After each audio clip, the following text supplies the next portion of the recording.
While the Mortal Kombat franchise has experienced a reboot before, Mortal Kombat 1 truly brings things back to the real roots for something different. As a simultaneous reboot and sequel to Mortal Kombat 11, which saw Liu Kang ascend to Elder God status and remake the universe, MK1 freshens things up for an entirely new story, which welcomes back the original setting of a B-movie-inspired fighting tournament. I went hands-on with the franchise's new beginning, which streamlines and enhances the core fighting mechanics, while buffing the game's ruthless aggression and signature killer moves. A well-placed source at NetherRealm Studios shared insight into exactly what it took to reboot Mortal Kombat. The demo I played focused on a short slice of the game, with 4 playable characters: Fire God Liu Kang, Kenshi, Kitana, and Sub-Zero, along with 3 cameo fighters, Sonya, Kano, and Jax, who all sport their classic 90s outfits from the first 2 MK games. It was an interesting and detailed look at the more prominent vibe and approach with MK1's fresh start,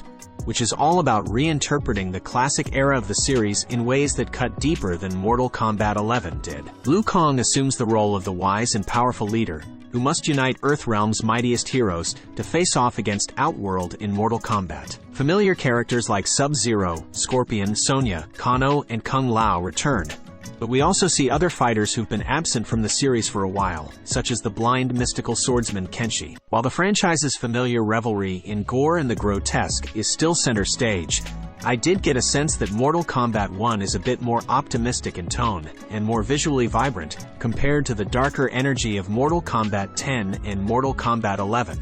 And that was intentional, according to the developers. MK1 continues to focus on providing a more brutal and campy take on fighting game action, compared to its genre contemporaries like Street Fighter VI or Tekken 8. The newest entry largely iterates on MK11's fighting mechanics, but also streamlines some of the systems in an effort to make them more clear and approachable. Along with the removal of crushing blows and the run button, the most significant change is that the variation system, which offered each character alternative movesets, has also been entirely removed from MK1. This change resulted from the developers not wanting players to lose out on key moves when building up characters. On the surface, this is a massive and bold departure from MK11, and MK10 variations had become a staple among the community in recent years. However, when I got to engage with what remained, I came to really appreciate just how streamlined and to the point everything is now. 5 matches in, I found myself not missing the variations much, especially when I had a whole new mechanic to play with: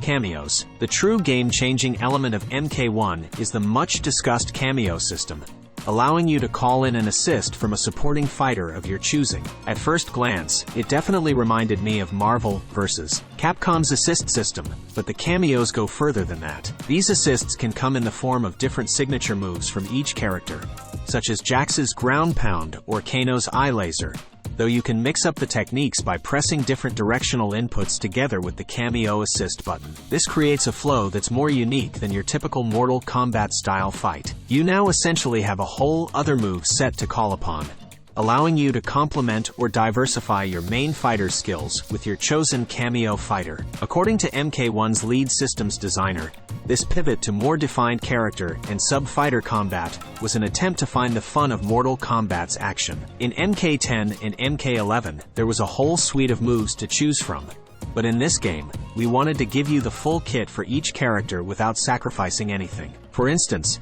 if you're a zoner character, you can bring in an assist character that complements that, or go even in another direction. Coupling the variation-less character move sets and the added layer of tactics with cameo fighters allowed me to get into the thick of fights much more quickly, and revealed just how hectic and brutal the action can get. Some of my favorite moments came from finally nailing down mix-ups and launches against opponents, and then landing a successful hit with my cameo fighter. Another favorite moment of mine was finally nailing the timing for Sonya Blade's cameo leg grab move, after staggering my opponent with Sub-Zero's moveset. It was a satisfying little victory, and it showed just how complex tactics can get when you pair your main fighter with the right cameo character. Mortal Kombat 1 is a brutal fighter, and with the game's improved visual effects, it's somehow even more grotesque and looks even more realistic than MK11. Even though the game's violence is totally cartoonish, there were definitely moments where I winced a bit.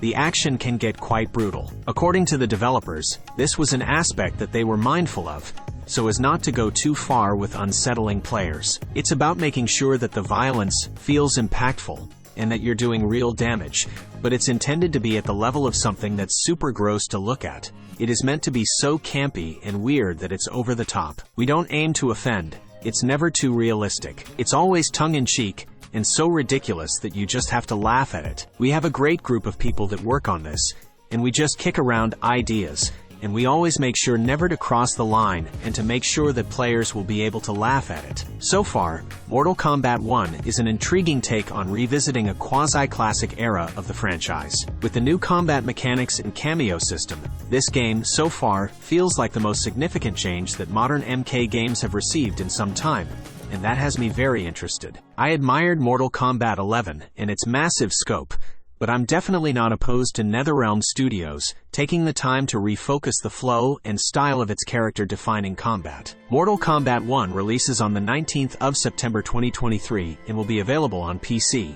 PlayStation 5, Xbox Series XS, and Nintendo Switch. Okay, that's it for this video. Thank you for watching. Don't forget to check out our incredible artwork, available on our Etsy shop, featuring unique designs inspired by some of the most memorable motivational quotes. These pieces are perfect for showcasing your passion in your living space, or as fantastic gifts for fellow fans. And lastly, there's a wealth of additional links waiting in the description of this video. Cheers, see you on the next one.